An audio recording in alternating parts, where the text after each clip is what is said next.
दीपशिखा सिंह राजपूत और आप देख रहे हैं इंडिया न्यूज।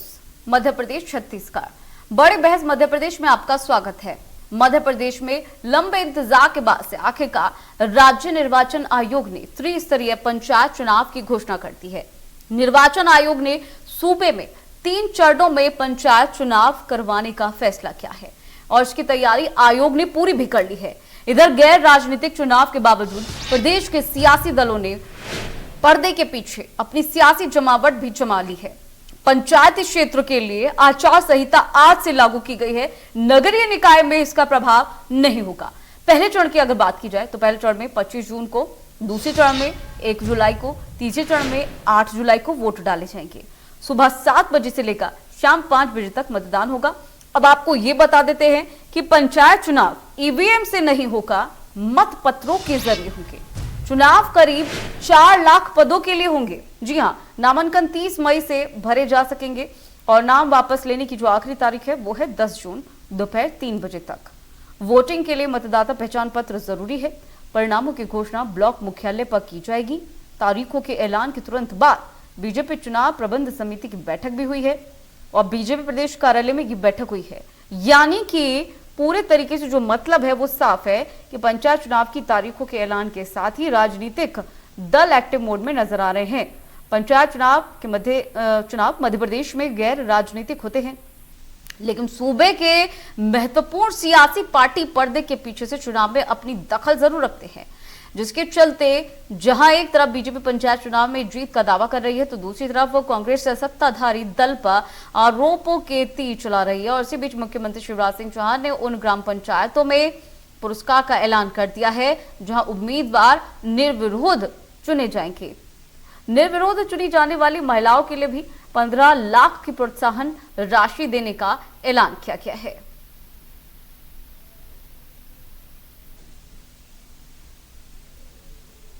तो 3 पंचायत चुनाव प्रयास करें। चुनाव लोकतंत्र का उत्सव है, बढ़ चढ़ के भाग लें, लेकिन अपनी पंचायत में ये कोशिश करें कि सब मिलजुल के बैठ के अगर सर्वसम्मति से अपने सरपंच को और पंचों को चुन लें तो मुझे लगता है स्नेह, प्रेम, आत्मीयता और विकास का वातावरण और ज्यादा बेहतर बनेगा। और इसलिए समरस पंचायत मतलब निर्विरोध निर्वाचित पंचायतें अगर बनी अलग अलग स्तर पर तो उन पंचायतों को सरकार पुरस्कृत करेगी, प्रोत्साहन राशि भी देगी। चुनाव को लेकर जो एक भ्रम का वातावरण कांग्रेस पार्टी ने फैलाया था पूरे प्रदेश में, वो पूरी तरह से काले बादल छट चुके हैं और सत्य की जीत हुई है। हमारे मुख्यमंत्री जी ने जो भी वायदे किए थे उसे पूर्ण किया है और आज चुनाव की तिथि घोषित हो गई है और हम लोग पूरी मुस्तैदी के साथ भारतीय जनता पार्टी की सरकार पूरे पंचायती राज में परचम फहराएगी। कांग्रेस पार्टी के नेताओं का एक ही काम है, पहले भी इन्होंने सुप्रीम कोर्ट में और हाई कोर्ट में रिट पिटीशंस लगा के चुनाव को रुकवाया और इसलिए विलम्ब हुआ कि कांग्रेस पार्टी के लोग नहीं चाहते कि चुनाव हो, क्योंकि उनको मालूम है कि आज अगर चुनाव हुए तो पूरे पंचायतों में, पूरे पंचायती राज सिस्टम में भारतीय जनता पार्टी के लोगों को बैठना है। चुनाव निश्चित रूप से भारतीय जनता पार्टी बेमन से कर रही है, क्योंकि अगर कोर्ट का आदेश नहीं होता, निर्देश नहीं होता तो निश्चित रूप से वो नहीं करा। उनकी मानसिकता नहीं है कि जनता को सत्ता में भागीदारी मिले। भारतीय जनता पार्टी का जो चरित्र है वो कैथनी और करनी में बहुत अंतर है। तो किस तरह से उन्हें छला गया है। आज के समाचार पत्रों में इस बात को बहुत गंभीरता के साथ दिया है कि किस तरह से इस चुनाव में कितने लोगों की सीटें कम हो गई, कितने लोगों को इससे महरूम किया गया। निश्चित रूप से भारतीय जनता पार्टी के लोग बेईमान हैं इस मामले में।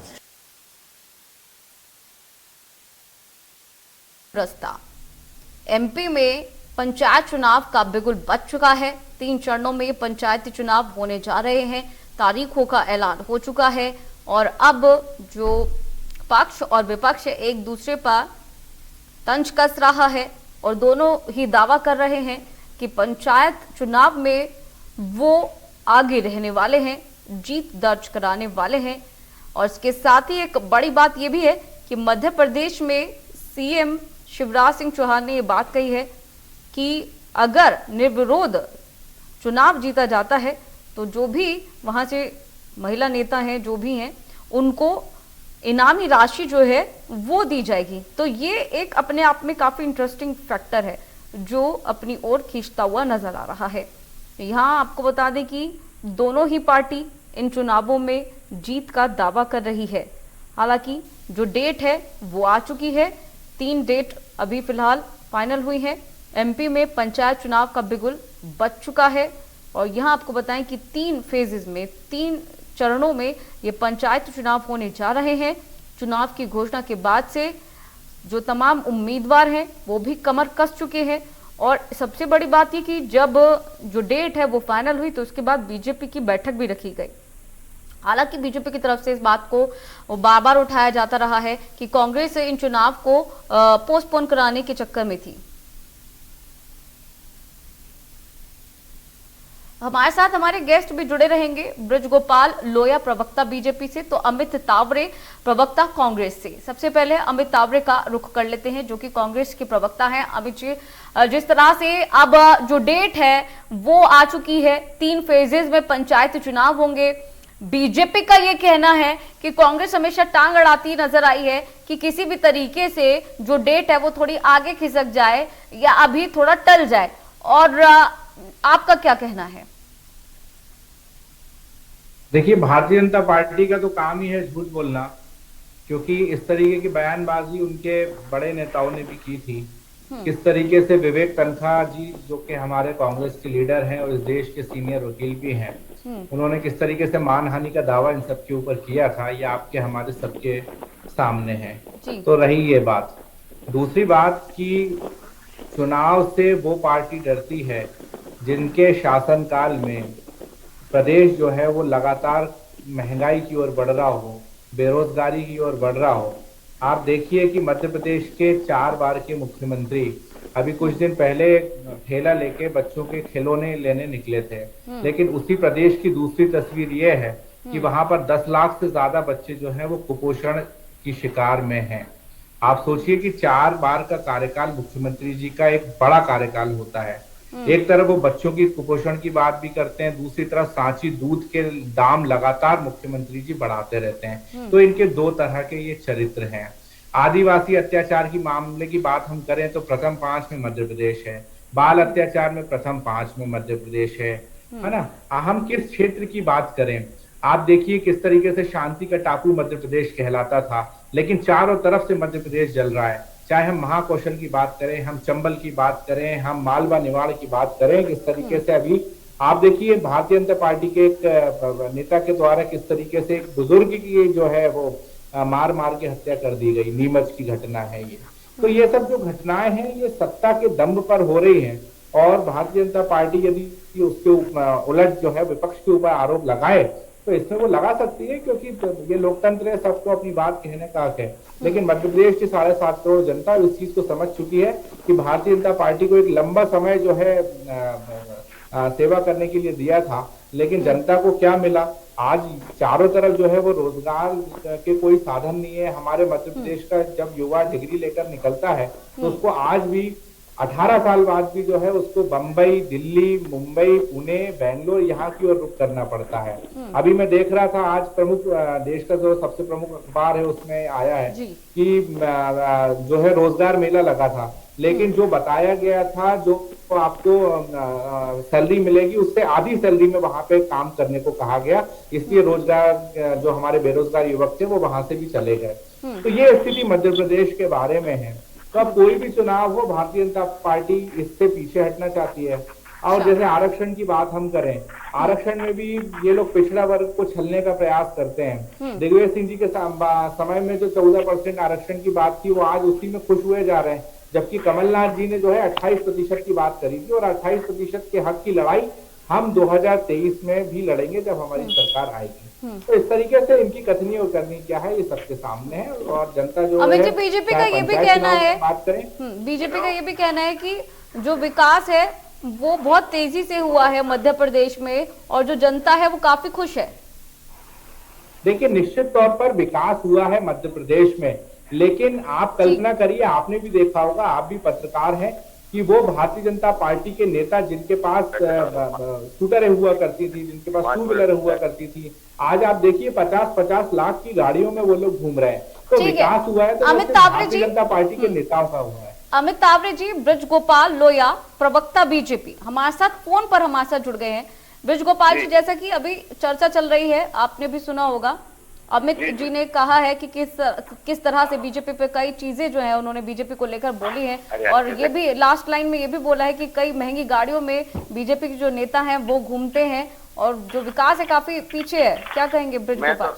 मैं तो 2-3 बातें कहूं पहले दीप शिखा जी आपसे कि मैं तो समझ नहीं पा रहा कि मेरे कांग्रेस के साथी क्या क्या बातें कर रहे थे अमित तावरे जी, और किस विषय पर चर्चा करने वो यहाँ आप और हमारे साथ हैं उपस्थित।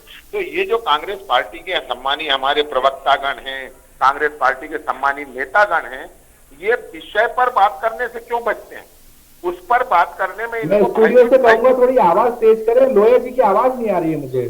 जी भाई, इतना भय क्यों है? दीप शिखा जी, आप एक बात को समझिए कि अमित तावरे जी जितनी बातें कर रहे थे, उनका पंचायत चुनाव, स्थानीय निकाय के चुनाव पे जिन पर आप चर्चा कर रहे हैं, उनसे कोई सरोकार नहीं। अब आप दूसरी चीज, दो तीन बातें करता हूं। स्थानीय निकाय के चुनाव और पंचायत के चुनाव वास्तव में मध्य प्रदेश में नवंबर 2019 में होने थे। ना तो मध्य प्रदेश में कोई संकट था, ना देश में कहीं कोविड था। केवल इतना दुर्भाग्य था मध्य प्रदेश की जनता का कि एक निकम्मी का सरकार मध्य प्रदेश में थी और इसलिए समय पर चुनाव नहीं हो पाया, संवैधानिक व्यवस्था का पालन नहीं हो पाया। अब दूसरी बात करें, उसके बाद जैसे ही कोविड का पीरियड समाप्त हुआ 2021 में हमने प्रयत्न किया कि ये चुनाव हम कराएं, क्योंकि जनता को अपने हक उसके आसपास मिलने चाहिए, उनको सुविधाएं उनके आसपास अपने नेतृत्व से मिलनी चाहिए। तब कांग्रेस पार्टी ने तरकीब से अड़ंगा अड़ाकर ये पिछड़ा जो आरक्षण था उसका अड़ंगा लगा के और सुप्रीम कोर्ट से चुनाव को बाधित करने का प्रयत्न किया। तीसरी बात मैं और कहूं, जो आज पिछड़ा वर्ग की बात कर रहे हैं, ये विधानसभा में जो प्रस्ताव लाए थे, उस प्रस्ताव में इन्होंने लिखा था कि मध्य प्रदेश में पिछड़ा वर्ग की आबादी 27% है, और इसे सुप्रीम कोर्ट ने त्रुटिपूर्ण माना, क्योंकि जो पिछड़ा वर्ग के संगठन है उन्होंने ये कहा था कि हमारी आबादी 50% से अधिक है। तो ये जो सब त्रुटिपूर्ण बिल था कांग्रेस सरकार का, उसके कारण इसमें विलंब हुआ। परंतु हम मध्य प्रदेश में फिर चुनाव में जा रहे हैं, और वो भी हम ओबीसी आरक्षण के साथ चुनाव में जा रहे हैं। ये हमें इसलिए उपलब्धि लगती है कि दोनों राज्यों में एक साथ केस लगा था, महाराष्ट्र और मध्य प्रदेश में, परंतु मध्य प्रदेश के आंकड़ों को और मध्य प्रदेश सरकार के तथ्यों को माननीय उच्चतम न्यायालय ने माना, और मध्य प्रदेश में ओबीसी आरक्षण के साथ हम चुनाव में जा रहे हैं। अब तीसरी बात, जो अमित तावरे जी कह रहे थे, मैं पूरे जिम्मेवारी के साथ कह रहा हूं दीप शिखा जी, वर्ष 2003 से लेकर आज तक, जब हम 2022 में आपसे चर्चा कर रहे हैं, तब तक मध्य प्रदेश में भारतीय जनता पार्टी जनता से मतों के मामले में किसी चुनाव में कभी हारी नहीं, कभी कांग्रेस के पीछे रही नहीं। इसके बावजूद कांग्रेस को अगर ये लगता है कि वो बहुत अव्वल हैं, तो ये चुनाव हो जाने दीजिए, तब दूध का दूध पानी का पानी हो जाएगा कि जनता किसके साथ है। अब एक और बात आपसे कहूं, पिछले वर्ष चुनाव हुए 3 विधानसभा के 1 लोकसभा का, कांग्रेस पार्टी हार गई। उसके पहले 28 विधानसभा के उपचुनाव हुए, कांग्रेस पार्टी हार गई। तो ये जो हारने का सिलसिला है आपका, वो अभी भी जारी रहेगा, और मध्य प्रदेश में भारतीय जनता पार्टी जो कार्यकर्ता आधारित राजनीतिक दल है, और हमारे कार्यकर्ताओं के लिए ये अवसर है कि वो स्थानीय निकाय में और पंचायतों में आए और एक बेहतर मध्य प्रदेश बनाने के लिए काम करें, अपनी जनता को बेहतर सुविधा देने के लिए काम करें। और ये अवसर जो भारतीय जनता पार्टी की सरकार ने दिया है, उसके लिए मैं उनको अभिनंदन करता हूं। माननीय मुख्यमंत्री जी का जो परिश्रम है वो सार्थक हुआ है, और इसलिए चुनाव भी हो पा रहे हैं और ओबीसी आरक्षण के साथ हो पा रहे हैं। क्या कहेंगे अमित तावरे जी? आपकी तमाम बातों का जवाब ब्रज गोपाल लोया ने दिया है। देखिए, लोया जी बड़े समझदार व्यक्ति हैं, मेरे बड़े भाई हैं, लेकिन न जाने इस तरीके की बात क्यों करते हैं। हालांकि उनकी मजबूरी है, जिस पार्टी के वो है उसके। नहीं, मैं आपसे पूछ रहा हूँ, ये पंचायत चुनाव पर चर्चा करने अमित जी अपन बैठे हैं, आप क्या क्या बातें करते हैं? लोया साहब, पंचायत चुनाव में मतदान करने क्या मंगल ग्रह से व्यक्ति आएगा? मध्य प्रदेश से आएगा। अरे मध्य प्रदेश से आएगा, और ये अभी भी मंगल ग्रह से नहीं आए थे जो आपको लगातार हरा रहे हैं। ये भी मध्य प्रदेश के ही थे जिन्होंने कभी आपको वोट नहीं दिया। ये मंगल ग्रह के नहीं थे ये। अरे मैं आपसे वही निवेदन कर रहा हूँ, ये मध्य प्रदेश का ही मतदाता है जो बार बार लगातार हमें जिता रहा है। और इसलिए जिता रहा है कि हम जनता से किए वादों पर खरा उतरते हैं। हम जनता को आसमान के चांद तारे नहीं दिखाते, परंतु जो हमारी आधी रोटी होती है उसे बांट के खाने का सामर्थ्य और साहस हम में है। अरे थोड़ा सांस तो ले लो, आप सांस तो ले लो। नहीं, हमारी ली हुई है साहब तामरे जी। अब मैं कहूँ, आपकी अनुमति हो तो कहिए मगर विषय पे कहिए, पंचायत चुनाव पे कहिए। जी अब बीच में मत टोकिएगा, मेरा निवेदन। जी देखो लोहिया साहब, यदि आप बात करोगे तो बात बहुत दूर तक जाएगी। 1924 में आपका राष्ट्रीय स्वयंसेवक संघ बना, जिसकी विचारधारा पे आप लोग चलते हो। तो यदि आप जनता के द्वारा मौका देने की बात आप लोग करोगे तो इस देश की जनता ने 60 साल तक आप लोगों को दरवाजे के बाहर बिठा के रखा और आप लोग इंतजार करते रहे कि कभी तो हम गेट के अंदर जाएं।